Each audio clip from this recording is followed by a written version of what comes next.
Hey YouTube, Chad here from Dirt Poor TV. Today we are finally going to get started on this 2012 F1100. Stay tuned because there's a lot more coming from this vehicle. Several things we have to do to get it up and running, oil changes, filters, just one right after the other to get the maintenance done on this so we can get it out this season. My wife's going to be riding this sled. If this is your first time to the channel, go ahead and click on videos, scroll through. Got all other kinds of content on here with side-by-sides, dirt bikes, ATVs. Check it out.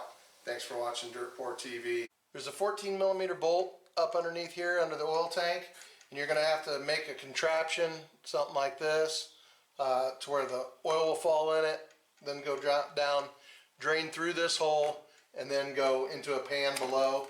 So first off, let's get the bolt loose.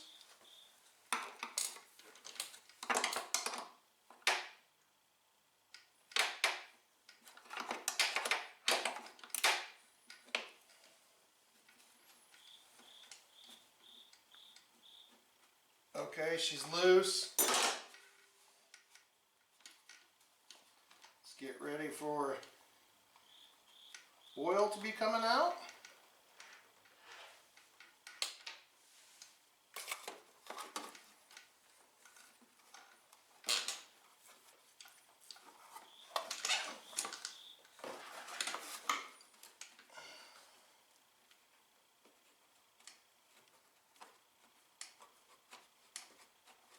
I don't care if the bolt falls in the oil, I can fish it out.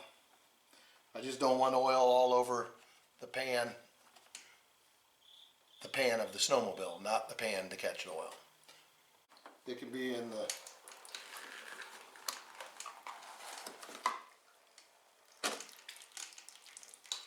just like that. I'm under the sled right now. This would be the front of the vehicle, this would be the rear. So I am on the left-hand side. There's this access panel right here, which are T20s. Take both those bolts out. Alright, remove that 14mm bolt. Be prepared, there's going to be oil coming. Okay, I moved up front here now that we have the oil draining. And what I did is I removed the front bumper. To remove the front bumper, it's pretty simple. There's a T30 Torx up here and a T20 Torx down at the bottom. There's one on each side. But to remove the bumper, you have to take out the turbo to intercooler pipe. No big deal, but you also have to take off a cover that is here. That is 4 bolts in that cover. And those are also T20s. With this being removed, what I'm trying to do is I'm trying to get down here because I really want to powder coat the A-arms. They're in bad shape. So I'm working my way on getting down in there. It looks to me like I'm going to have to take off the intercooler here. And I pulled off the grill. I pulled off the bumper. And lo and behold, shit, this is where it's at. Look right in there. There's your oil filter. I didn't know that. I guess I should have looked into it and maybe watched a video from somebody. I don't know. But anyway, here I am. This must be where you access that oil filter. This is 2012 F1100 Turbo. So the oil filter I have there, I'm going to end up taking it off. I'm going to put a new one on. I'm going to put everything back on. The only issue I had was I did snap off one bolt right here, and that goes to the bumper. I'm going to have to drill that out and maybe tap it. No big deal. But you do have to take half the machine apart to change the oil filter. I'm going to replace that filter and put a new one on here in a second.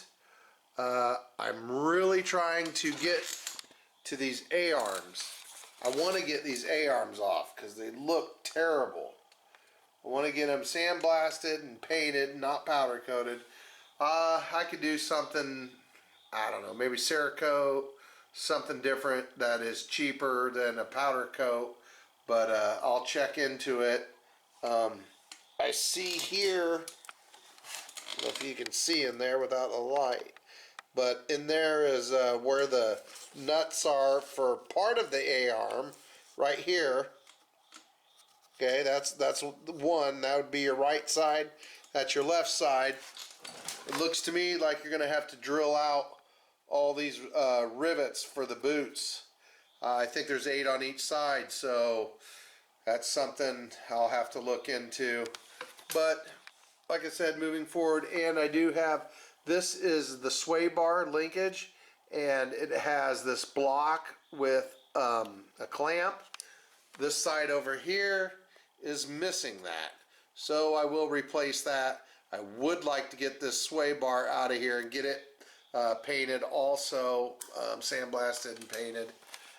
Other than that, everything's looking pretty good. I did go over a few minutes ago over trying to get out the oil separator. It does have a clip. See this clip right here? This is a clip that it slides down onto this clip. Well, it can't slide down onto that clip without removing this bar right here. So I'm not for sure what I'm going to do there. It looks to me like all this is going to have to come off. This is going to have to get loosened.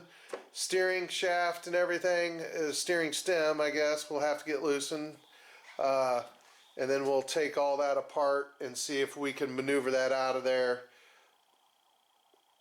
The way I look at it, you take enough stuff apart, it'll come out. So call it a turd right now, but actually it's going to be a beast. I did do some polishing, and this is so funny. We'll check out that hat, Dirtpoor TV. But I did do some polishing on it the other day, and it's really in bad shape. But check this out. There's the difference. I did from here across all this, and then that down there. Literally took me 5 to 7 minutes maybe, and all I used was Mother's mag and aluminum polish. Pretty easy. I'll probably get into it a little bit better once I see what's going on with the mess I have going on up front here. The thing cosmetically looks pretty good except for the tunnel. I did notice I had 5, I counted them all. I was missing 5 picks. There's 2 right there, there's 1 over there. For some reason they're all in the same spot. That's kind of goofy, but anyway, for some reason they're all in the same spot. But I did go through the whole track, looked at it, and then also I have to replace some bogey wheels. I took the tank and I filled it up with soapy water.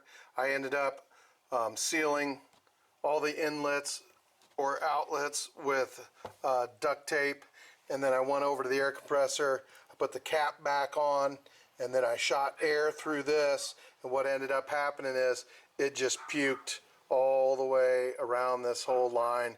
Water and suds just kept coming out of that area right there. So that tank definitely is the culprit so far. We're going to get the new one in there, but first I have to weld this bracket up, so I'll move on to that. We're going to have some problems probably fitting the new oil separator in there because it has to slide up inside of there, and I think that's been the biggest problem, where everybody says that you have to remove the spar right here. I almost don't see a way of just getting one of them out without taking all that the console apart up there, but if I have to, that's what we'll do. Well, while we were working on the F1100, UPS showed up. We've got our shocks from High Gear. We're going to get these installed. Those won't take long. Matter of fact, there's only 1 shock in here. I'm waiting for 2 shocks, the front shocks for this. They're getting rebuilt right now. So next video, we'll get the shock on here from High Gear. Here's the oil change kit that you can buy. I purchased this from Marticat. What you get in the kit, You get an oil filter, which I already have installed in the sled. You're going to receive an O-ring. You receive two of them because it does several different models, but this one is for the 1100 twin. So you're going to want the smaller of the two out of here, and this is for your oil tank. If I could get it out of there. And that's the one that came off of it. You're going to put your new one back on. And this was the crush washer that came off of the drain plug that's on the motor. You're going to put your new one on, cup facing up. So now both of these are ready to be installed into the sled. Check your OEM manufacturer for torque specifications. If you like this content, please hit that subscribe button and make sure you hit the bell notification so you're notified every time Dirt Poor TV comes out with a video.